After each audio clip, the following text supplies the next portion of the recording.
Bienvenidos todos. Primero que nada, un abrazo muy grande y tenemos hoy un invitado en De Gurú a Gurú maravilloso. Es un diputado que tiene una larga trayectoria, que nos va a platicar muchísimo de toda su trayectoria. Una persona sencilla, buena persona, de buen corazón, amable, muy abierto. Y a mí me da muchísimo gusto presentar al diputado Gerardo Villanueva, que les va a platicar muchas cosas de lo que se está haciendo en la legislatura, en su carrera, en su vida. Y bueno, pues bienvenido, Gerardo. Muchas gracias, Eddie. Gracias. Tu casa sin censura. Gracias, y me da mucho gusto que estés aquí. Y primero que nada, pues me encantaría que nos platiques tanto a la audiencia como a tu servidor, pues, ¿quién es Gerardo Villanueva?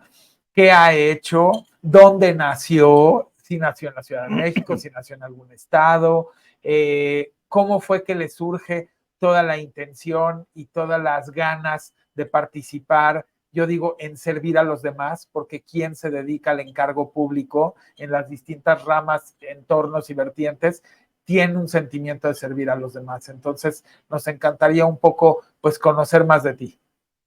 Bueno, yo creo que, en primer lugar, agradecerte. Creo que me puedo definir como un luchador social.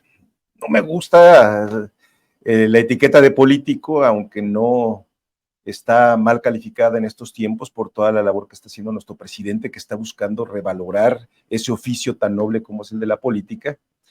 Pero mi formación ha sido más en la lucha social, porque los contrastes, las desigualdades, pues orientan a que la política se haga no nada más a la izquierda como una posición ideológica, sino que actúes en función de resolver problemas concretos. Y es la política la única manera pacífica de generar cambios, y sí a través de rebeliones cívicas, sí a través de revoluciones de conciencia, pero en el marco constitucional, que eso ha sido lo mágico del proceso que nos está tocando vivir. Claro. Fuéramos otra generación, estaríamos en condiciones de un país semidestruido y una división a muerte entre la sociedad, y sin embargo, el perfil democrático de nuestro movimiento pues, nos ha llevado a hacernos de esa manera. Yo nací en la Ciudad de México, nací en Iztacalco, mi padre era muy cercano al campamento 2 de octubre, con don Pancho de la Cruz, que en paz descanse. El hijo acaba de fallecer, conozco muy bien a Felipe, él ni siquiera sabe esta historia que te estoy contando. Wow. Los domingos, todos los domingos a las 9 de la mañana se realizaba una asamblea en el campamento 2 de octubre. Mi papá era chofer de lo que llamaban peceras, claro, y se organizaba vivienda, transporte y la colonización del campamento 2 de octubre, y nos tocaba estar ahí cada 8 días. Qué impresión. Entonces era una asamblea que se daba multitudinaria, desde luego, pues, de chamacos no entrábamos, yo tenía 4 o 5 años, y escuchábamos el discurso. Y era los domingos. Los domingos, escuchábamos el discurso de don Pancho de la Cruz, y pues era medio comunista, era medio socialista, un personaje raro de aquel tiempo, ¿no? Por eso acabó en la cárcel incluso, no obstante de que siempre sirvió al PRI en su momento a finales de los años 70. De ahí nació mi inquietud, seguramente, porque yo a los 6 años yo quería ser abogado. Pero tu papá nunca fue político ni tuvo un encargo público como tal. Él se dedicó a sacarnos adelante, fue árbitro de fútbol profesional, mira, fue protesista dental, fue chofer, como te acabo de decir, estuvo trabajando en la revista México Dismont con Anita Brenner, que claro, una mujer muy interesante que hizo una difusión de la cultura y de la historia de nuestro país, muy interesante. Para eso mi bisabuela, abuela muy querida de mi papá, es doña Luz Jiménez. Entonces doña Luz Jiménez conectó a la familia porque ella era modelo indígena de Diego Rivera, Tina Modotti, wow, Jean Charlotte, la incorpora a ese grupo de pintores Fernández Leal.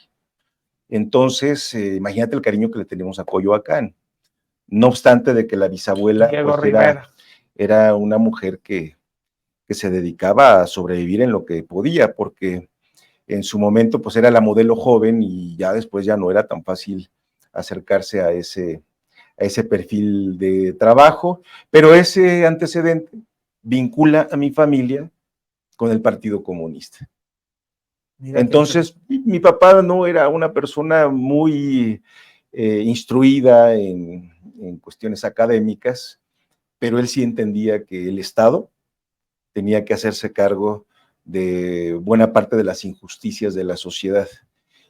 Y votaba por una persona con una conciencia social. Que tenía conciencia política, conciencia social, y siempre votaba por el Partido Comunista, después por el PSUM, y después, obviamente, cuando viene Cárdenas, por el Frente Democrático Nacional, PRD, y ya no le tocó ver Morena, pero seguramente hubiera estado aquí en paz con descanse nosotros. tu padre. Sí. Y cómo de repente a ti, entonces ya te nace, me supongo que bueno, ahorita nos vas a platicar qué estudiaste, pero ¿en qué momento ya a ti te nace el decir, yo ya quiero empezar a dedicarme o involucrarme? Bueno, yo creo temas? Que fue el movimiento estudiantil del 86, cuando vemos que la universidad se levanta y se hace una huelga. Claudia participó por ahí. Claudia Sheinbaum, Martí Batres, Martí. Carlos Simas, muchos dirigentes entrañables ahora, compañeros, Agustín Guerrero, que lo acabo de ver una foto que nos sacamos hace 20 años, ya hablamos de esos tiempos, ¿no?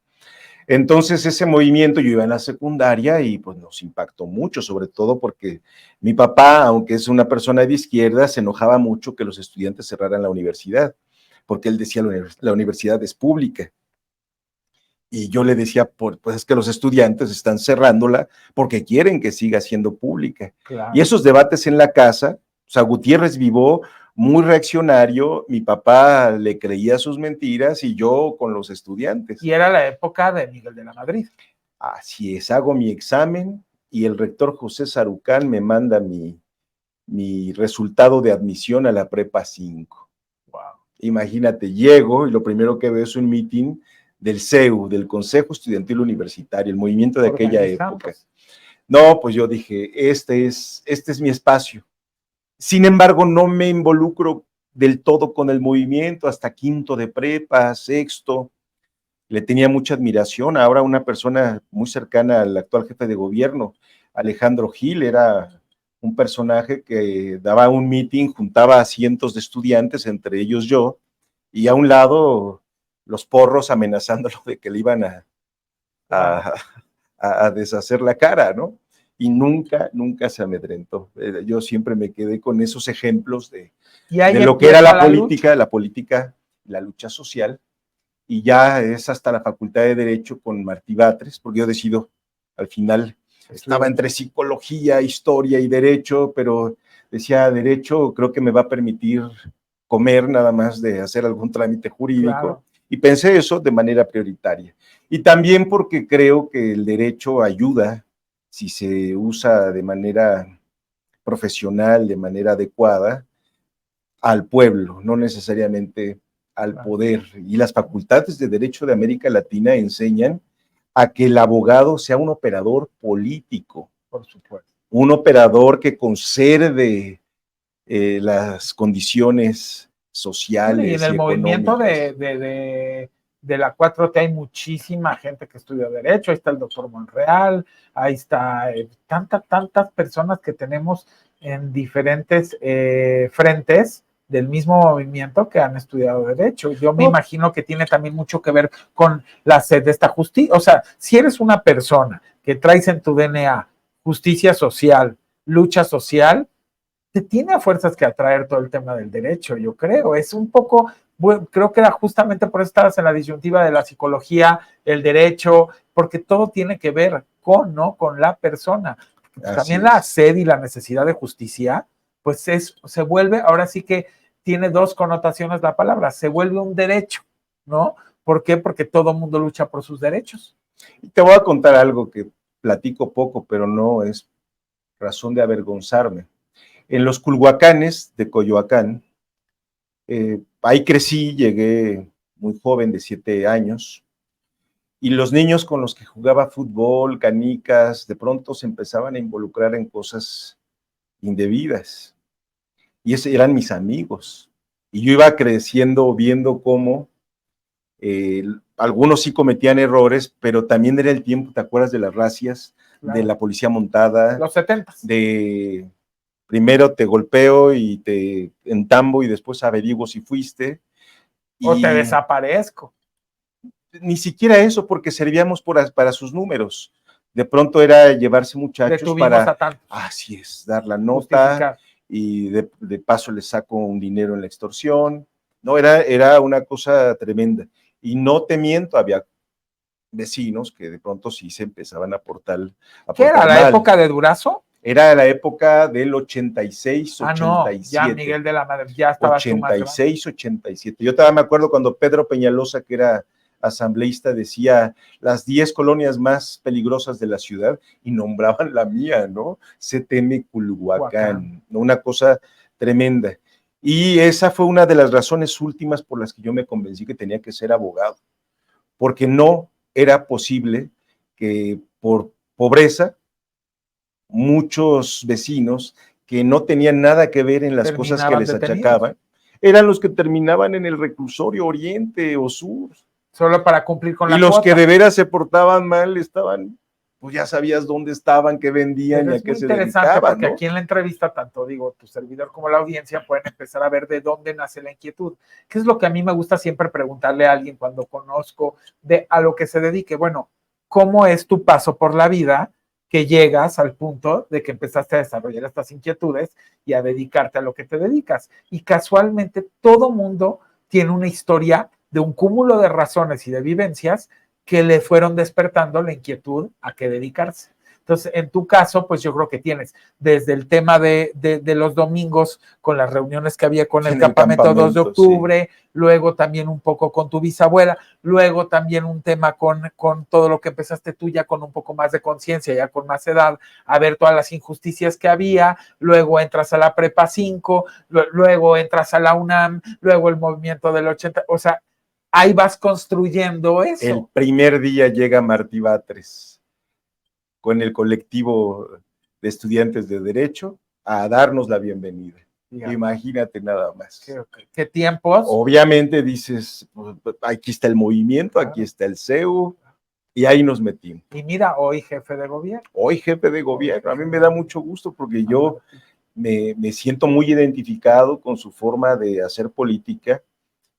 Siempre, es un hombre de territorio, es un hombre sí. muy, muy cabal, ilustrado, de izquierda, con pero muy de atender a la gente. O sea, lo que yo he podido ver en su trayectoria, de que lo conozco, siempre lo que he notado es un político muy parecido al presidente en el sentido de atender a la gente. Por eso acabó siendo trabajador social más que 100%. abogado. Por eso acabó siendo más trabajador social que abogado, porque su vocación tiene que ver con el servicio. Y tiene don de trato y don de gente y una paciencia para escuchar. O sea, me ha tocado presenciar, pues, gente que se acerca porque la gente no tiene conocimiento que Martí puede salir a la calle a caminar y se le empieza a acercar la gente, pero nada está planeado. Y de repente alguien le dice algo y me acuerdo muy bien cada vez de que se para, baja la cabeza, escucha lo que le está diciendo la persona, toma la nota y atiende. O sea, es una persona muy de las personas. En inglés le llaman people person, que vendría siendo en español una persona hacia las personas, de personas. Y hay gente que no, hay gente que es político de escritorio, funcionario de escritorio, hasta en iniciativa privada. Hay gente que anda en el terreno de batalla en las empresas y hay gente que no sale del escritorio y no sale de adentro de sus oficinas, ¿no? Entonces... Por lo que te platico pasó hace 32 años, imagina. Sí. Y ya tenía esas características el compañero. Y ha formado de esa manera, porque la gente, digo, que lo ha logrado ver y conocer, se podría dar cuenta que cuando justo Andrés Manuel López Obrador estaba en el movimiento cada vez que iba para presidente, bueno, Martí estaba siempre en el terreno de batalla, no estaba en una oficina, estaba en el territorio. Y en esta última ocasión, en el 2018, llevó hasta a sus hijos a volantear afuera del metro. Era impresionante, o sea, a sus hijos chiquitos que yo estoy seguro que harán una carrera porque se les nota cuando platicas con ellos hoy en día, que ya no están tan chiquitos, pero todavía son peques, ya tienen una conciencia social cuando platicas con ellos. Entonces, por eso es que digo que todos tenemos un antecedente para habernos dedicado a lo que nos dediquemos, ¿no? Hasta el médico, cuando le preguntas, ¿tú por qué decidiste ser médico? Te empieza justamente a platicar una historia desde la infancia que lo lleva o la lleva hasta donde se dedique, ¿no? Y a lo mejor en la parte de la política y del encargo público, pues todos en algún punto, yo siempre hago esta pregunta, ¿han soñado con ser presidentes? Son muy pocos los que me han contestado que no, pero sí los hay, y la mayoría me ha contestado que sí.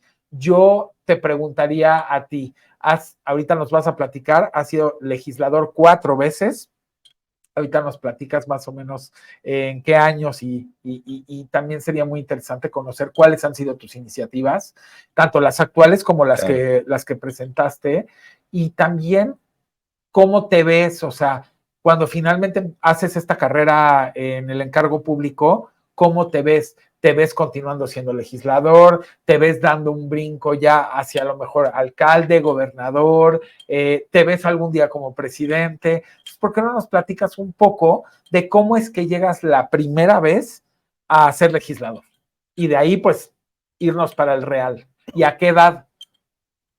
Sí, la primer campaña que hice la perdí. Fue la mejor campaña que hice. Seccional, casa por casa. Muy, muy buena la campaña. Pero vino la ola Fox y no nos permitió. La verdad es que fueron 3,800 votos de diferencia por las que pierdo. Pero fue 2000, viene 2003, yo estuve un tiempo trabajando con el jefe de gobierno como subdirector de gestión social. Me sorprendió la capacidad esta que ahora tiene Martín de atender. Metía 60 personas todos los días y a mí me tocaban 5 o 6 casos todos los días. Teníamos que estar a las 5:30 de la mañana. No, fue un aprendizaje. Porque él empezaba las mañaneras a primera Fue un hora. aprendizaje de ver lo que hacía el jefe, de entender que era ayudar y con eficacia, porque había que buscar las salidas a los problemas, la disciplina de levantarse temprano, de estar de manera permanente. Y así estuve con él trabajando prácticamente 10 meses. 10 meses, al final renuncio porque yo fui una de las personas que estuve en contra del bando 2, ¿Ya? Se lo dije, que no podía ser que estuviera causándole una afectación a la gente que lucha por vivienda, por querer poner orden a los grandes empresarios inmobiliarios. Y ahí renunciaste. Yo ahí me veo en la necesidad de renunciar. Yo dije, no, pues ya acabé. Sin embargo, pues la lucha social tiene ese componente político. El poder popular genera poder político. Creo que es otra de las grandes lecciones que nos está dando el presidente Andrés Manuel, y obviamente guardadas las proporciones y las circunstancias. Por eso el político conservador no totalmente, lo entiende. No lo va a entender nunca. Estamos de acuerdo que no lo comprende porque lo dice, va a no entender entiendo nunca, por qué esta popularidad. Porque mira, mi renuncia con Andrés Manuel no fue ruptura, sí fue simplemente, pues, no estoy de acuerdo, sí, claro, y no se me hace leal que esté en tu gobierno y al mismo tiempo me esté inconformando. Entonces, como me va a tocar estar el día de mañana con las personas que están en contra del bando 2 en la calle, va a sonar muy... pues no puedo trabajar contigo, aunque pues, obviamente siempre ha tenido mi respaldo y seguramente lo tendrá. ¿Cuál fue el resultado de esas contradicciones muy interesantes? Pues que acabé siendo diputado. En el 2003. Del partido del jefe de gobierno, en el 2003, PRD. En el PRD, así es. Entonces, nos volvimos a encontrar ya el jefe de gobierno y un servidor en el gobierno cuando hacía sus reuniones de seguridad, y ya adelante, ¿no? Además, por Coyoacán. Y afortunadamente, pues se le iban dando cauce a las demandas de la gente que se inconformó por el bando 2. La gente se recordará qué cosa es el bando 2. Bueno, el bando fue una cosa que el jefe de gobierno dijo que las edificaciones solamente se iban a poder hacer en 4 demarcaciones territoriales, correcto, que era Benito Juárez, Venustiano Carranza, Miguel Hidalgo y Cuauhtémoc. Porque había mucha presión por la parte de los empresarios inmobiliarios para construir. Para construir además en zonas de conservación. Entonces, sí tenía razón, sin embargo, había varios predios que se habían adquirido con el ingeniero Cuauhtémoc Cárdenas, que también es de izquierda, que ganó en el 97, y entonces eran destinados para vivienda y de pronto se suspenden esas edificaciones y se genera una contradicción. Yo digo nada más para que el auditorio no se nos vaya a aburrir, pero que entienda de qué estoy hablando. Y es porque son partes de las luchas también actuales que se dan día a día. La gente lo que quería es que esos predios se pudiese seguir construyendo porque eran para vivienda y ya. Mira, hasta la fecha como ahora, para el pueblo se tardan en construir 6 años. Para los grandes empresarios, 6 meses. No puede ser eso. Sí. Y era lo que nosotros les decíamos desde entonces. Que ahorita ha habido un Andrés avance. Manuel, y se lo dijimos después a Marcelo, y se lo comentamos después a Mancera, y se lo planteamos también a Claudia, porque yo considero que el tema de temas es la vivienda de esta ciudad. Ahora se habla del derecho a la ciudad. ¿De qué te sirve el derecho a la ciudad si no tienes vivienda? Bueno, regresamos un poco al punto. Acabo como diputado y a defender al gobierno. Se discute y se vota la primera ley de austeridad, imagínate. Con Andrés Manuel de jefe de gobierno. Y es, porque ya éramos nosotros mayoría. Acuérdate que Andrés Manuel empieza su gobierno con minoría en el Congreso. Pero luego en el 2003. En el 2003 repuntamos y yo formo parte de esa mayoría.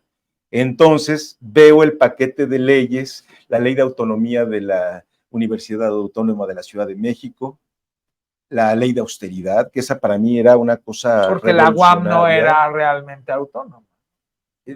No, pues no existía.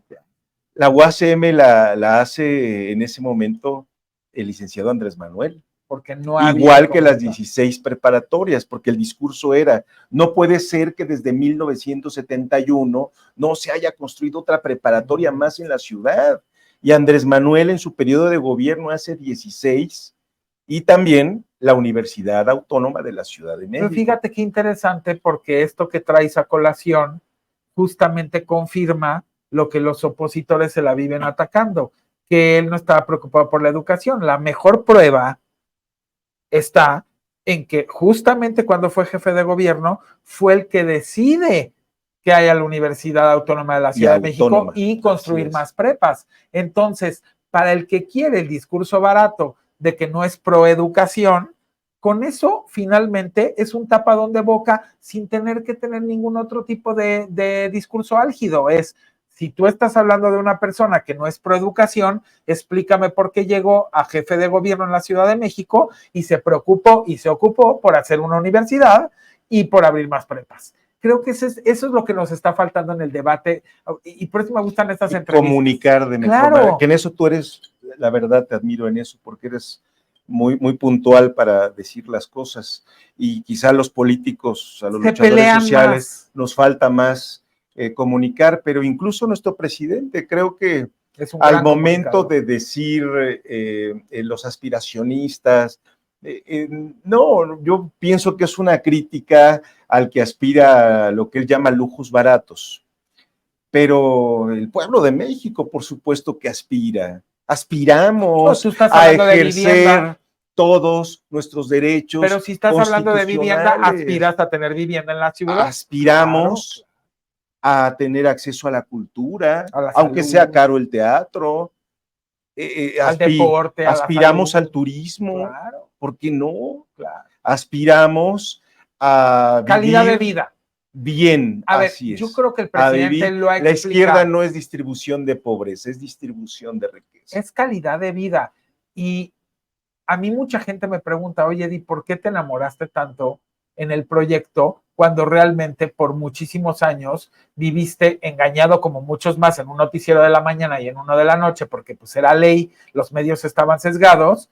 Yo les dije, porque con la apertura de la conversación, con la apertura del pensamiento crítico, empezamos a descubrir que lo que nos habían vendido de la izquierda progresista, humanista y liberal no tenía nada que ver con el comunismo arcaico, típico de antaño. Y creo que eso es lo que han querido seguir vendiendo y es donde entonces entramos en esas discusiones ricas que a mí me gustan hasta con la oposición, donde le digo, no, mano, o sea, tú quieres vender comunismo, dictatorial, represión y no entiendes la nueva izquierda. La nueva izquierda es progresista, es liberal, es humanista, se fija en el desarrollo y en el crecimiento y en la inversión del país, pero con un enfoque hacia el bienestar social colectivo, no con un enfoque a la desigualdad de oportunidad, como funciona en el neoliberalismo, que hasta estaban en contra, porque la gente luego no entiende qué es neoliberalismo. O sea, neoliberalismo viene de esta corriente de estar en contra que el Estado no puede operar absolutamente ningún tipo de empresa estatal. ¿Y qué empezaron a hacer los neoliberales? Justamente a deshacerse de todas esas empresas, a hacer cochupos y compadrazgos con la parte privada. Una gran estafa. Creo que hay que explicarlo, porque si no, la ciudadanía se queda con la palabra neoliberalismo, pero en la mayoría de las entrevistas y debates que tengo, cuando les preguntas, a ver, ¿pero qué es neoliberalismo? No, pues no sé, son unos capitalistas. No, o sea, viene del liberalismo, viene de ahí y luego se vuelve neoliberalismo, que es el nuevo liberalismo. Entonces, eso es en lo que está en contra esta corriente, porque lo que generó es una desigualdad social tremenda y una desigualdad de oportunidad, porque la desigualdad social se genera de la base y el origen de la desigualdad de oportunidad. O sea, si tú naces y yo a ti no te doy oportunidades de estudio, de educación de calidad, de servicios de salud de calidad, de techo, de alimentación de calidad y vasto y nutritivo para que se desarrolle tu cerebrito en los primeros 8 años, si no tienes servicios de transporte en los cuales puedas realmente acudir tanto a los servicios de salud como educativos, y hoy en día la conectividad, y luego tienes a los que nacen en las casas donde sí hay todo eso, automáticamente el origen genera una desigualdad de oportunidad. Estos se van a desarrollar y esto les va a costar mucho trabajo desarrollarse y entonces empieza el rezago social y el abandono. Entonces, a mí eso es lo que me enamoró de este proyecto y siempre lo digo con quien platico, es que creo que eso sí trae justicia. Y entonces empieza a vender la oposición de es para regalar dinero, es para... No entienden que a final de cuentas venimos de décadas de rezago y de abandono social y de equidad de oportunidad. Y que si tú llegas a un puesto de pronto donde tienes a unos que avanzaron y a unos que se quedaron aquí y no precisamente están en edad de nacimiento, muchos ya son adultos mayores, pues ¿cómo no los vas a ayudar? O sea, si ya no están naciendo, entonces tienes que trabajar en dos paralelos. Uno, en apoyar a todos los que se quedaron atrás que ya tienen cierta edad y dos, en ir construyendo un país de equidad de oportunidad.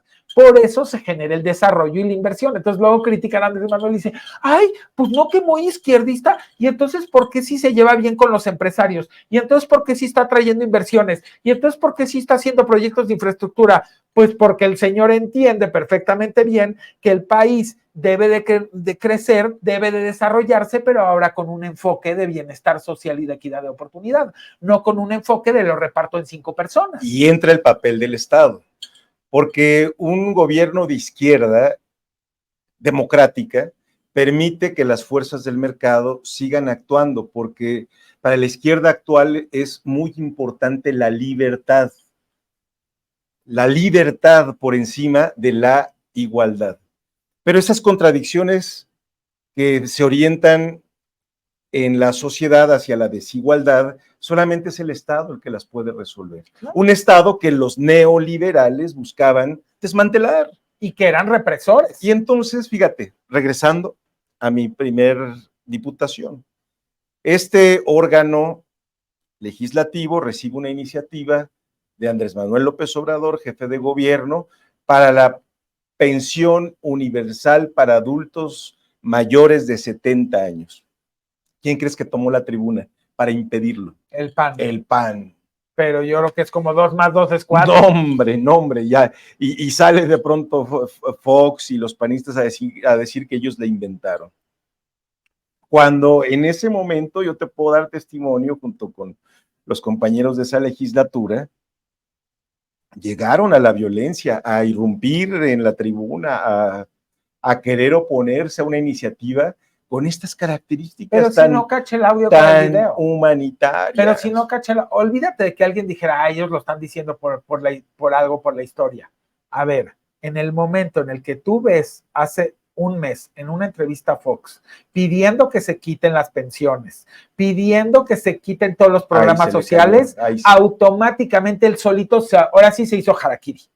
¿Por qué? Porque se autoacusó, ahora sí como mea culpa, de yo claro que no los inventé, porque ni siquiera los apoyo y al día de hoy tampoco los quiero. Entonces, eso le hizo un daño al PAN tremendo ahorita. Y para rematar, que regresen las pensiones millonarias, ¿no? Pobres. Ah, pero a mí sí devuélvame mi pensión, que fue lo que yo expliqué en la entrevista pasada con Vicente. Le digo, oye, ponlo en la balanza. A los adultos mayores que le negaron todas sus prestaciones estos canijos en antaño y que fueron el motor para que este país se desarrollara cuando fueron jóvenes y trabajaron, Fox dice que le quiten las pensiones, pero al señor que solamente estuvo 6 años, a mí devuélvanme 500 elementos que me cuiden, denme 5 millones de pesos al mes de pensión y quítenle a todos los demás porque todos los demás son unos huevones, pero a mí sí denme todo el dinero. Esa es la mentalidad neoliberal, es para 5 personas hay, para 5,000 no hay. Trabajar, ¿sí? Le dice a personas de 65, es individualista, 70 años, 75 años, ¿qué? Pero estamos de acuerdo que entonces para que la gente entienda cómo luchamos ante las corrientes y que sí hay corrientes ideológicas. La otra es completamente individualista y sectorial y la izquierda, la nueva izquierda, es colectiva, incluyente, progresiva, liberal, y no tienen, y le han querido vender que es dictatorial, cuando los dictatoriales eran allá, cuando los represores eran allá. Tú ahorita estás platicando anécdotas de joven, de tu adolescencia y de tu infancia, donde tú mismo estás corroborando que había gente de tus vecinos que los levantaban para cumplir con una cuota. Me encañonaron 2 veces. El 68 es represor. La policía judicial, es decir, esas cosas de pronto se olvidan, pero hay que hablarlas. No somos tan viejos todavía, fue hace muy poco. Pero nuestra responsabilidad es para los jóvenes. Estos espacios, como son muy digitales y muy virales, los ven los jóvenes. Entonces está interesante explicarles así. Porque, sí, que fueras caminando, claro, y que por tu aspecto.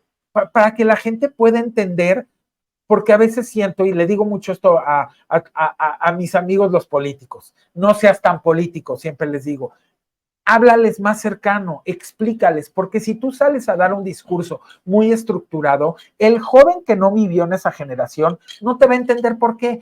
Va a decir, esos represores, esos dictadores. No, a ver, te pongo ejemplos de por qué les llamamos represores, sectoriales, individualistas y dictadores, porque en la práctica durante antaño, con un montón de ejemplos, se demuestra que lo eran. Y ahora le quieren voltear al liberal, al más liberal y humanista, le quieren poner una etiqueta de comunista. No, o sea, son cosas que es cuando a mí me entra la desesperación y digo, hay que salir a explicar, porque no se vale que se queden con esa idea. El problema es que la radio, la televisión está inundada de sesgo, de mucha mentira, así, directa, mucho prejuicio, mucho veneno. Pero bueno, imagínate que ese fue el escenario. Yo creo que son 3 momentos bien interesantes que me tocan vivir en el Congreso. Me tocó un ahorro de más de 700 millones de pesos que se entregaron a la tesorería de la ciudad para que se compraran por primera vez los útiles y los uniformes escolares para niñas y niños en escuelas públicas. El apoyo. Ese derecho fue un programa primero, después se convirtió en ley. 2003 a 2006 fui diputado. Entonces, como te podrás dar cuenta, me tocó la elección, tanto el proceso de desafuero, sí, como la elección, el descomunal fraude que hace Felipe Calderón el Espurio en 2006. Apoyado por Fox. Y me toca ser diputado federal. Apoyado por Fox, ¿estás de acuerdo? Por Fox y por la mafia. ¿Y sabes por qué lo traigo a colación? Porque ahora dicen, no todo el peso del Estado, no se vale.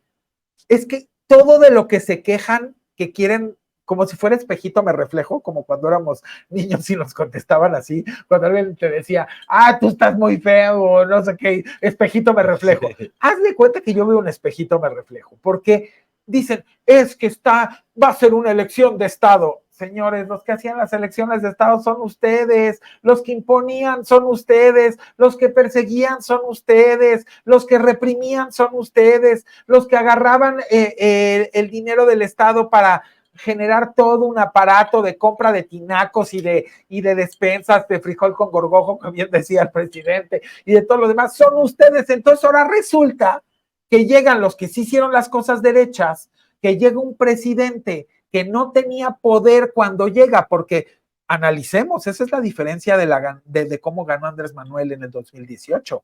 A diferencia de todos los demás que podríamos analizar del PRI y del PAN, tenían el apoyo del Estado. Andrés Manuel no tenía prácticamente, ¿qué gubernaturas tenía Morena? ¿Qué posiciones? Eran muy pocas las posiciones. ¿Y qué dinero repartía? Porque ahora salen con que es algo que yo lo lucho mucho. Y les digo, a mí no me puedes vender que la gente está con Andrés Manuel López Obrador por los programas sociales. Porque el señor ganó sin tener un peso para poder repartir programas sociales como hacían los otros, que tinacos, que esto, que el otro. El señor ganó limpio porque no tenía ni posiciones de gubernaturas prácticamente, y tenía 18, y tenía muy poquitas posiciones, vamos a decir, legislativas también, y en otros aparatos. Entonces, creo que hay que ser bien honestos. Les duele que ganó limpiamente, les duele que ganó sin comprar a la población. Eso es un dolor muy grande. Y entonces, tan el presidente actual sabe que no necesita comprar a la gente, que decide, junto con ustedes los legisladores, elevar a rango constitucional los apoyos, porque dice, yo no necesito decirles que sin mí se van a quedar sin programas sociales. Les voy a garantizar en la Constitución, claro, para que se den cuenta que yo no los quiero para que comprar. Se pueda exigir. Y también como político y como líder, para decirte, yo no te quiero comprar. Yo sí quiero hacer un bien por este país. Y no quiero que se confunda lo que quiero ayudar con que te quiero comprar. Entonces creo que lo hizo tan bien y tiene tan buena lectura, y eso es lo que nos cuesta en los debates de las mesas redondas, a explicar y decir, no lo puedes comparar a los que repartían tinacos antes de la elección y despensas y todo lo demás, porque aquí este señor ganó sin eso, porque no tenía la fuerza del Estado, pero aparte cuando llega y lo reparte y decide hacer esto limpiamente con tarjetas directas al beneficiario, decide elevarlo a rango constitucional junto con los legisladores que lo apoyaron. Entonces, ¿dónde está la trampa? La trampa es la anterior, la trampa no es esta. Y explicarle a esa clase media que es de pronto antiobradorista, que la banca ha registrado las mejores ganancias de los últimos años. Las grandes empresas también. Con todo y pandemia. Las cadenas de tiendas de autoservicio han reportado sus mejores números con todo y pandemia, con todo y guerra en Ucrania y el incremento de los precios, con todo y la crisis y la inflación en los Estados Unidos, que ya sabíamos lo que pasaba en otros momentos cuando allá les daba, ¿cómo decían? Gripa, acá nos daba pulmonía. Entonces, la verdad es que el papel que ha cumplido Andrés Manuel y la utilización y renovación de los poderes del Estado, porque aquí es muy importante hablar del Estado, de esta falsificación que tuvieron los neoliberales, de irle cercenando funciones al Estado para simular que se la dejaban a los órganos autónomos. Y la verdad es que no era más que entregárselo a los tiburones del mercado. No, y era una manera de comprar un boleto de decir yo no fui. ¿Por qué? Porque automáticamente tenías un órgano autónomo, y por eso lo digo entre comillas, y debilitar al Estado. Claro. Debilitar al Estado. Claro, era una estrategia. Esa era la orientación.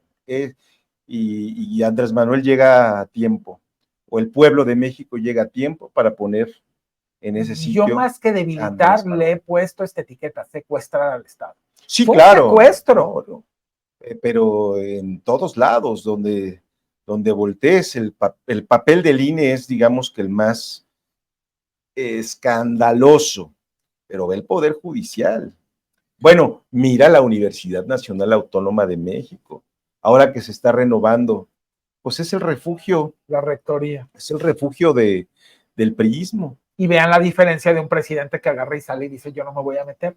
A mí déjenme en paz, yo no me voy a meter en su elección de la rectoría. Ojalá y la universidad vuelva al back to basics y deje y es increíble para los que tenemos familia que estudiaron en la UNAM. Digo, mi papá sí estuvo en el 68, mi papá estuvo en la calle en el 68. Yo tengo la historia muy, muy, muy presente porque mi papá vive, le mandamos un saludo, y a mi papá se salva porque un señor, para que veas también la camaradería de los mexicanos, porque un señor lo trepa en su camioneta de los pelos y se lo lleva para que no lo mataran, porque estaba en el movimiento.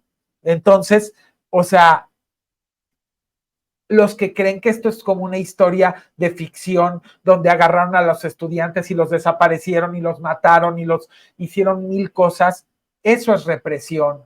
Eso sí fue represión, eso sí fue dictadura. La Universidad Nacional Autónoma de México nunca fue neoliberal, se ha convertido en neoliberal y tiene que regresar a sus basics. Por eso yo digo, a veces lo digo en inglés y debo decirlo en español, a su origen, a su origen. Regreso al origen.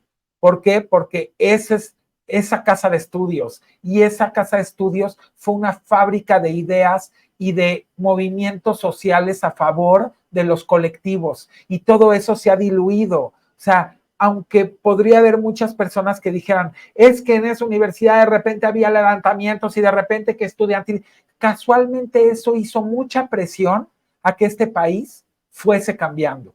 Y eso no se puede tirar a la basura. Claro. Los movimientos estudiantiles no se pueden tirar a la basura porque son estos jóvenes buscando justicia, son estos jóvenes que están dispuestos a luchar el todo por el todo porque todavía no tienen las responsabilidades que tiene un padre de familia y alguien grande y están dispuestos a luchar por su país o por los derechos de los demás. Y todo eso se ha diluido y todo eso se ha perdido. Entonces, pues claro que a los que sabemos todo lo que se consiguió por medio de los movimientos estudiantiles, queremos que vuelva el origen en la UNAM. Lo veo cada vez más difícil y más lejano, porque se ha contaminado de toda una élite que no permite. Sí, pero hay una sociedad que está. Sí, pero va a ser difícil, ¿eh? Está empujando. Va a ser difícil recuperarla. Claro, igual de difícil que fue que Andrés Manuel López Obrador llegara a la presidencia. Nada es fácil. Y se están creando otras instituciones. Hay que lucharlo pacíficamente. Que también son públicas. Claro. Se están creando espacios donde la universidad, por supuesto, tiene su prestigio, tendrá siempre su historia, pero ya no cabe todo el país ahí. No es la Universidad de México con 40 millones de habitantes, no, somos 131. Casi 120. 131. ¿No? Ya somos 131, me quedé atrás. Es decir, sí, que siga la universidad, la queremos mucho, yo estudié ahí, muy bien. Pero el Estado tiene que seguir construyendo formas en las que no podamos estar escuchando noticias de que el 15% de los aspirantes que hacen su examen para ingresar a la universidad se quedan. Es absurdo. Por eso digo que ni modo que no sean competentes. Sí. Es decir, simple y sencillamente no caben, la matrícula no creció, no se quiso invertir en educación. Bueno, se invierte mucho en la universidad, pero también habría que revisar cómo se gasta el dinero en la universidad. Pero pues eso siempre ha sido opaco, ¿no? Ha sido opaco y cuando se filtran cifras, pues te encuentras que la Universidad del Pueblo pues tiene un sillón de quién sabe cuántos miles de pesos. O un sueldo plumas Montblanc de esta marca muy lujosa que sí. Y yo no sé quién utiliza, como para qué, ¿no? Pues, cualquier pluma. Pero creo que, como bien dices, está con todo este cambio, porque sí ha habido una apertura de conciencias, también hay una oportunidad para que la UNAM vaya cambiando y pueda regresar a sus orígenes en el sentido de lo que era esa universidad y lo que representaba la máxima casa de estudios. Ojalá regrese eso. Y estoy seguro que sí, va a suceder. Estamos muy diferentes, la sociedad ha cambiado muchísimo. Claro que falta todavía mucho por recorrer, claro que todavía hay personas que siguen en una burbuja y hay que ponerles el alfiler, pero de forma dócil y fácil, no insultando, no faltando al respeto. No hay necesidad de eso. Es tan fácil explicando. A mí me escribe mucho la gente cuando me encuentra en la calle y me dice, Eddie, bueno, ahorita les estaba platicando que estaba viendo el Instagram y me escribe un señor, me dice, tengo 67 años, soy un hombre muy conservador. pero contigo se me quita lo conservador. Me encanta escucharte. Me he estado pensando diferente. Dije, esto es como para enmarcarlo, porque yo creo que todo mundo tiene derecho a abrir su mente. Por más que te hayan metido hasta el cogote ideas cuadradas y conservadoras, pero cuando le encuentras un sentido a lo que te están explicando, empiezas a encontrar un sentido distinto a la vida misma. Y entonces te empiezas a dar permisos también como persona conservadora. Y esos permisos son empezar a pensar diferente. A pensar. Claro. Claro, entonces no es como que quieres meter una ideología porque eso lo han querido vender, es lo que quieres es al revés, que se abra la ventana del pensamiento crítico. Y eso no es meter una ideología, eso es justamente abrir tu mente, valga la redundancia, a cualquier tipo de pensamientos, de ópticas, de discernimiento, de puntos de vista. Y eso a final de cuentas, cuando lo juntas en una mesa política plural, generas consensos. Pero no se puede cuando de pronto yo, te pongo mi ejemplo, yo como ciudadano me enojé mucho cuando salieron a decir que iba a haber veda legislativa. Dije, óyeme, no, mano, el pueblo te está pagando. Claro, no el pueblo te está pagando un sueldo para ser legislador. Tú no puedes llegar en una empresa y decirle al de recursos humanos, voy a hacer una veda laboral, me voy 6 meses y me sigues pagando. No, mano, veda laboral, te vas de aquí, porque la ley del trabajo especifica que 3 faltas no justificadas dentro de un mes, pues es salida, ¿no? No justificadas. Y tú me estás diciendo que no quieres 6 meses hacer nada. Son de esas cosas que la oposición no se ha dado cuenta, que ellos mismos se han autolastimado. Porque ¿qué lectura le damos los ciudadanos? Plurales, ¿eh? No tienen que ser de una corriente. De decir, todos te estamos pagando tu sueldo y tú dices que ya no vas a legislar por un capricho sectorial individualista. Ahí se comprueba lo que yo estoy explicando. Esa corriente opositora no es de discurso, el que sean individualistas y sectoriales. En la práctica actual, digo, ya nos fuimos para atrás, pero en la práctica actual se demuestra que son sectoriales individualistas, porque si su sector decide que no le parece, como una mayoría está decidiendo que se ganó con el voto del pueblo esa mayoría, como ahora sí, como decía Calderón, haya sido como haya sido, el pueblo votó por esa mayoría, y que tú en tu capricho no respetes esa mayoría y sectorialmente e individualmente digas, pues entonces no legislamos, ¿qué tipo de mensaje le estás mandando al pueblo de México? A todos, ¿eh? Hasta los que votaron por ti. Sí, negativo totalmente. Eso es a lo que yo voy, ¿no? Entonces, eso es lo que ellos tienen que leer, tienen que parar, no pueden seguir, bloquearon al presidente este sexenio de 1,000,000,000 de maneras, entre puestos de acuerdo con la oligarquía. Lo intentaron, ¿no? Dios mío. Lo intentaron. En muchas cosas bloqueado. Carrera de obstáculos. En muchas cosas bloqueado, que te diría el presidente. Mira, el presidente pudo haber avanzado. Yo creo que si nos sentáramos a tomar un café con el presidente, no con cámaras, de tete a tete, diría, yo pude haber avanzado kilómetros más. Por eso él dice, yo dejo los cimientos. Sí. Por eso él siempre deja claro y es muy honesto en decir, yo les estoy dejando los cimientos, yo me voy a ir tranquilo. Ahora ustedes tienen que levantar el edificio y le tienen que meter las ingenierías eléctricas y le tienen que meter las hidráulicas y después tienen que ver cómo van a decorar y cómo van a ahorrar energía en este edificio y cómo lo van a ocupar que sea de una manera equitativa y correcta ya cuando esté el edificio terminado y cómo de ahí van a ubicar para ver cómo generan otros edificios. Pero si lo que creen es que lo que el presidente nos está dejando un gran legado no se da a continuación y no se hace con inteligencia y se hace a capricho de quien sea, ¿eh? Tú decías que ahorita te echaste mi análisis de Marcelo, ¿no? Bueno, ahí justamente hablaba de eso. Es que aquí no caben los caprichos. En este movimiento que es a favor del pueblo, por el pueblo, hacia el pueblo y del pueblo, no cabe el capricho de nadie. General. Menos cabe el capricho de la oposición. Entonces yo le mando decir a la oposición desde acá, y se lo he repetido, no estoy contigo porque no me das ninguna razón para estar contigo, porque todo lo que veo es que ves por tus intereses y no ves por los intereses de las personas. Cuando a ti te pagan un sueldo para ver por los intereses de las personas. Entonces, no es que lo estás haciendo pro bono, te pagan porque veas por los intereses de todo un colectivo. es un país, somos todos. No puede ser posible que tú por tu capricho ahora digas que no. Por eso me lastimó y dije que estaba triste, porque esas son las palabras que usé con lo de Marcelo. Porque si yo vengo de una mentalidad, me enamoro del movimiento y lo que me enamora y me mueve es esto que veo, esta integración y no un individualismo y separatista. Y de pronto veo a que alguien sale al 75% del proceso, del tiempo, de la primera parte de la contienda, porque Sí, aparte te estás quejando ya cuando ya prácticamente va a parar el camión en tu esquina. O sea, te voy a poner el ejemplo como yo veo lo de Marcelo, de una manera coloquial, porque aparte esto le encanta a la audiencia. Te subes en un camión, ¿no? En un camión de transporte público. Este conductor viene manejando como loco, ya te pegaste en los barrotes, tus hijos te pegaron en los barrotes, se resbalaron, salieron volando las cosas. Callado, callado, callado, no dices nada, no dices nada. Y cuando ya llega a tu esquina, te levantas y le dices, óigame usted, yo no me voy a mover de aquí hasta que usted se baje, este camión no se va a mover porque usted nos trajo manejando así, tal, tal, tal, cuando ya todo el mundo está golpeado, sangrado. O sea, a ver, hijo, o sea, si realmente quieres que nadie se golpee y hay niños en ese transporte, en el momento que está manejando, te paras y le dices, o le bajas o te bajamos, ¿no?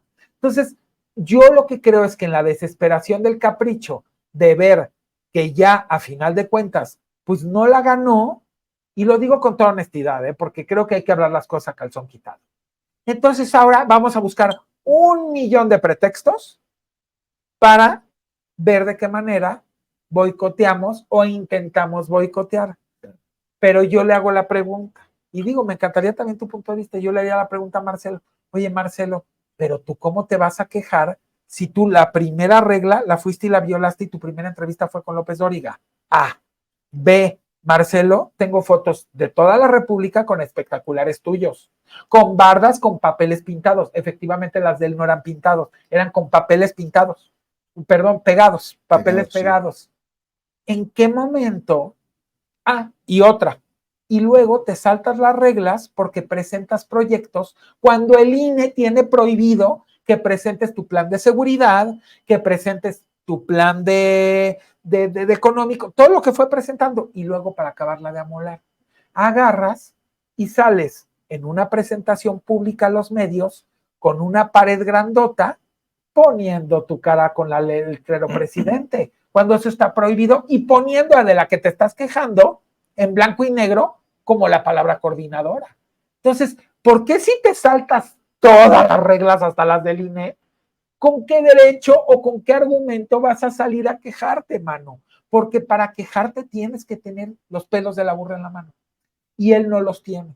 Porque en un debate, si estuviéramos ahorita, estas serían mis preguntas a Marcelo.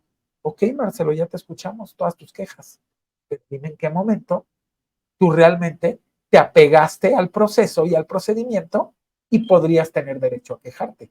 ¿Y por qué lo haces aparte al último? Cuando ya hiciste de todo, cuando ya pusiste espectaculares, cuando ya fuiste con López Dóriga 2 o 3 veces, cuando ya, o sea, no manches, ¿no? Y entonces donde me duele, por eso dije que estaba triste, porque siento que es no, en su desesperación por el poder, se le olvidó el colectivo y se le olvidó el movimiento, porque es más grande su deseo de ocupar la silla, y perdón que lo diga así de fuerte, que el deseo por realmente respetar un colectivo, y peor aún, minimizó a todos sus compañeros y los dijo que no existía, los anuló. Nada más dijo que él y ella, a ella la pone aparte en una actitud misógina, la pone en blanco y negro y con la palabra coordinador, y él se pone a colores con presidente, o sea, todos los malos mensajes habidos y por haber, ¿no? Y luego ataca al presidente y dice que la Secretaría de Bienestar, entonces yo digo, o sea que ni siquiera vas a darte cuenta que tú hoy existes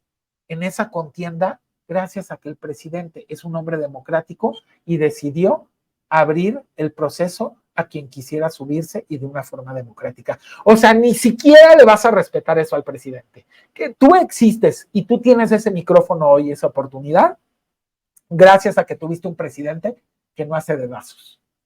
Entonces, creo que ha sido un miscálculo completamente, en inglés le dicen miscalculation, y yo traté de defenderlo diciendo, creo que no es él, porque es un Marcelo que desconozco. Es un Marcelo que siempre era mesurado, muy cauteloso. Oye, para ser secretario de Relaciones Exteriores tienes que tener la experiencia diplomacia tiene. y la diplomacia al 1000%. Y además tú lo dices muy bien, él sabe lo que iba a ir ahí a decir, yo creo que se equivocó, ojalá rectifique. Mi papel como diputado, soy representante del movimiento, no quisiera tampoco ser tan rudo, tan áspero con mi juicio. Mi opinión tiene que tener templanza. No quiere decir que no tenga una idea de que se ha cometido un error. Ahí va mi pregunta, ¿dónde lo ves? ¿Qué va a pasar con Marcelo? A ver, te la pregunto así abiertamente. Mira, ¿qué va a pasar con Marcelo? Según tu punto de vista, que es yo creo que Marcelo, que no va bien en las encuestas hasta este momento, todo puede ocurrir, y por eso creo que cuando el presidente dice yo no soy de doble discurso, la encuesta se va a hacer con las características que se acordaron. Es decir, en este momento puede ganar Noroña o puede ganar Claudia, puede ganar Adán Augusto claro. O puede ganar Marcelo.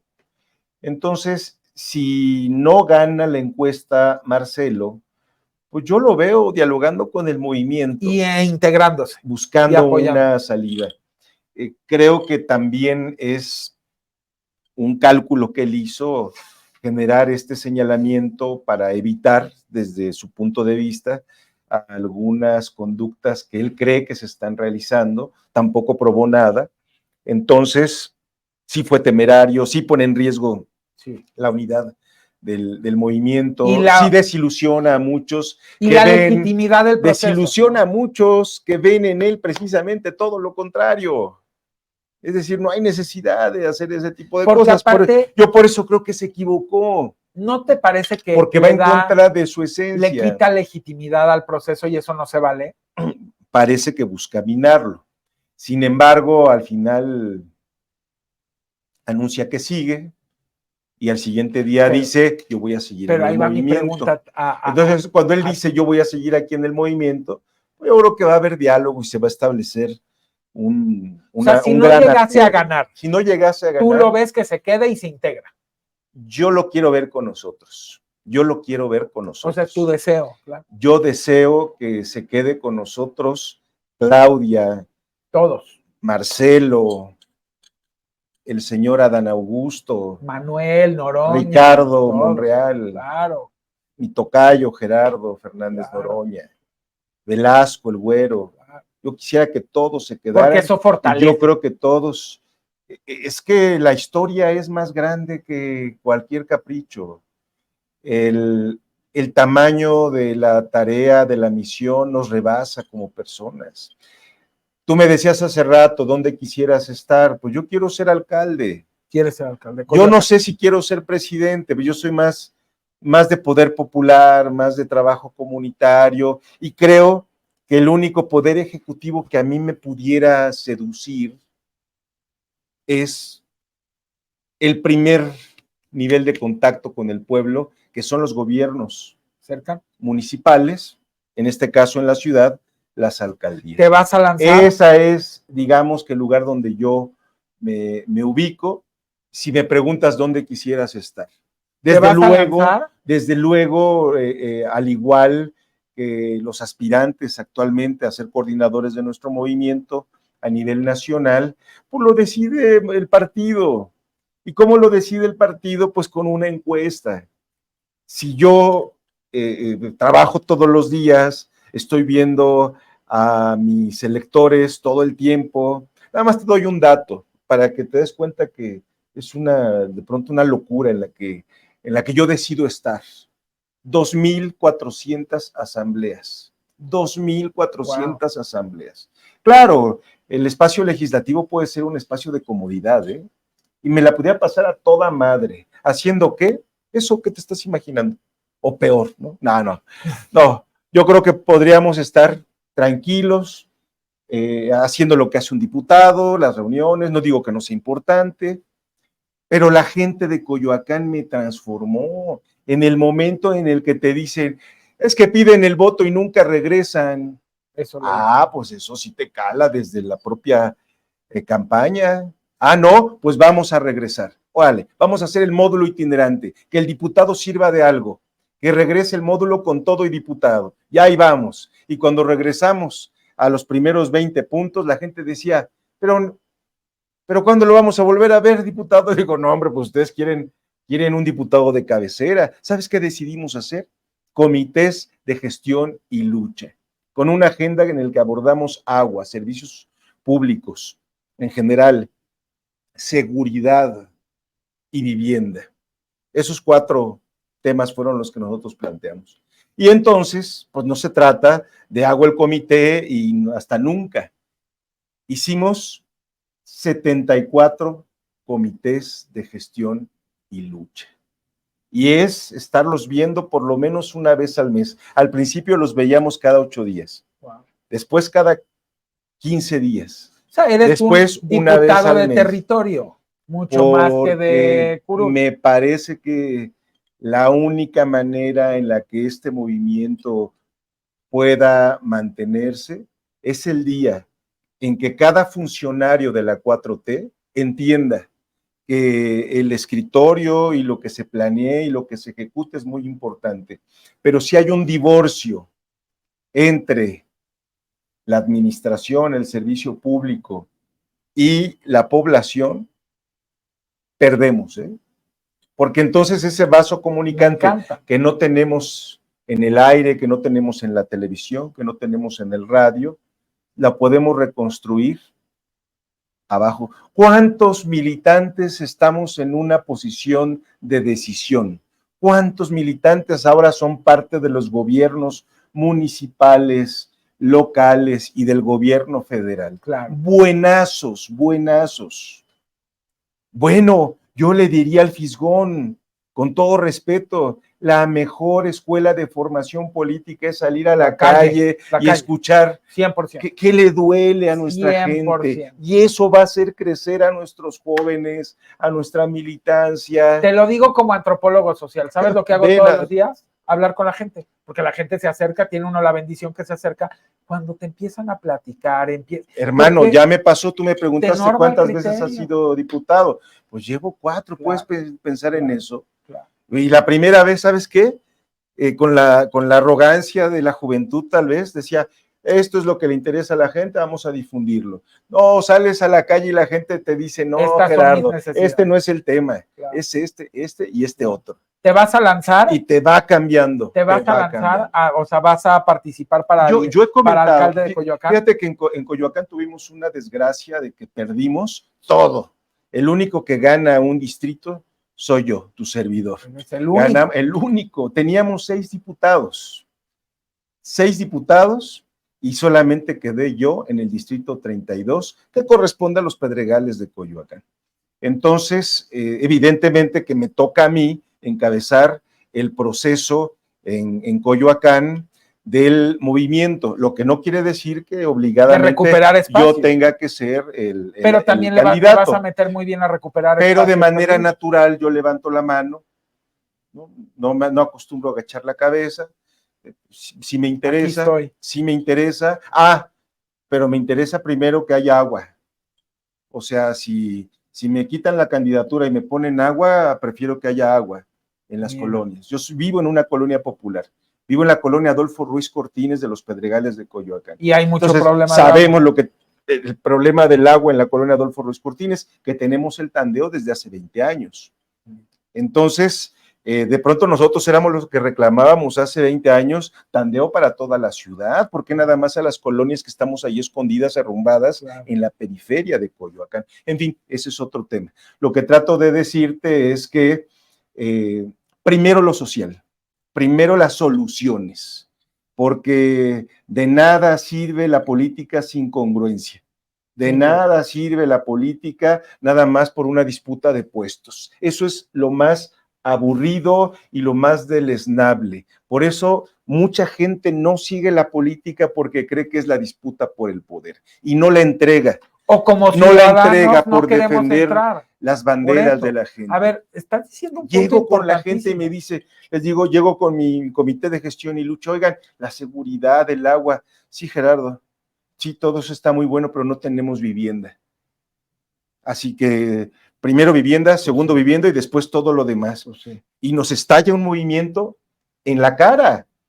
Y nosotros con toda la cautela, porque decíamos, bueno, no es cualquier cosa. No es como comprar las llantas y no tener el coche, ¿para qué comprarte las llantas? No es cualquier cosa que vamos a hacer. Le rascas un poco y ves que el propio gobierno de la ciudad reconoce que el 54% de las personas rentan o viven en una casa prestada. Y tú dices, y nadie va a hacer nada. ¿Qué vamos a hacer? ¿No se había abordado esto con la seriedad? ¿Por qué tan poca convicción de parte de mis compañeros de la 4T con respecto a este tema? No, del lado de la gente. Entonces, por supuesto que me interesa la alcaldía, pero no sin entender, no catafixiando lo no que se sin necesita. entender primero que se debe de comprender, se debe de sensibilizar. Dice Andrés Manuel que no le gusta la palabra empatía, pero no hay de otra. Sensibilizar. Si tú no te pones en los zapatos del que está rentando, con la angustia de que el mes parece se le va como una quincena, ¿no? Porque la pinche renta ya la tienes encima. Si tú no entiendes esos testimonios que escuchas de la gente, y cuando te hablo de 2,400 asambleas, envejeces, porque entonces está la madre soltera adolescente, está el adulto mayor que están a punto de desalojarlo, está el enfermo que no tiene dinero, de diabetes, de alguna enfermedad pulmonar. Gerardo, nos vamos a tener que hacer segunda edición porque Cabina aquí en mi oído me está diciendo que se nos agotó el tiempo. No, muchas gracias. Me ha encantado escucharte, sobre todo conocerte, el ver que eres un ser humano antes que un político, y yo siempre digo que el gran político primero tiene que ser un gran ser humano. Esa es una de las cosas que más adoro y quiero de nuestro señor presidente. Siempre lo veo como un ser humano, yo no lo veo como un político. A Martí igual, siempre lo he visto como un ser humano, observo cómo es como padre de familia, observo cómo es como esposo. Cuando tú te das cuenta cómo es el ser humano en sí, sabes si realmente va a poder trabajar a favor de la gente y de sus necesidades o no lo va a hacer. Creo que es algo que la ciudadanía tenemos que fijarnos mucho más en las personas que deciden, que quieren tener encargos públicos de la índole que sea, cómo son, conocerlos mucho más a fondo, entender de dónde vienen, cuál es su infancia, cómo fue recorriendo, un poco el recorrido que acabamos de hacer acá. No, me hiciste recordar cosas. Es muy bonito porque entonces te conozco no como político, te conozco como persona y como ciudadano ya puedo decir, híjole, pues esta persona sí tiene todo eso que se necesita para poder servirle a la gente. Creo que hay que entenderlo. Tenemos muy mal también de este lado como ciudadanos la óptica de cómo debemos de calificar a alguien que se va a dedicar a un encargo público. Así que estas entrevistas sirvan para cambiar justamente esa cara, que sean de otra forma, que la gente pueda acercarse mucho más a ustedes por medio de esta maravilla de la tecnología y que lo sientan cercanos y se puedan acercar y que cuando te encuentren en la calle o en cualquier lado digan, claro, yo usted lo vi, oiga, qué increíble lo que contó de su infancia, ahora ya entendí por qué es servidor público, ahora ya entendí por qué usted realmente quiere ser alcalde, ahora ya entendí que no es por el puesto, es porque realmente comprende todas las necesidades que territorialmente usted ha estado aquí con nosotros y que realmente quiere llevarlas a cabo. Así que te felicito, te agradezco muchísimo, querido Gerardo, gracias, y pues esta es tu casa, Sin Censura es tu casa, mi corazón es tu casa. Gracias. Y esperamos vernos pronto para una segunda edición, porque estoy seguro que quedaron muchísimas cosas pendientes de platicar. Me dará mucho gusto. Muchas gracias, Eddie. Gracias, y gracias a la audiencia. Y ya saben, nos vemos ahora sí que de gurú a gurú, si Dios quiere, en la próxima edición. Les mandamos bendiciones y un abrazo.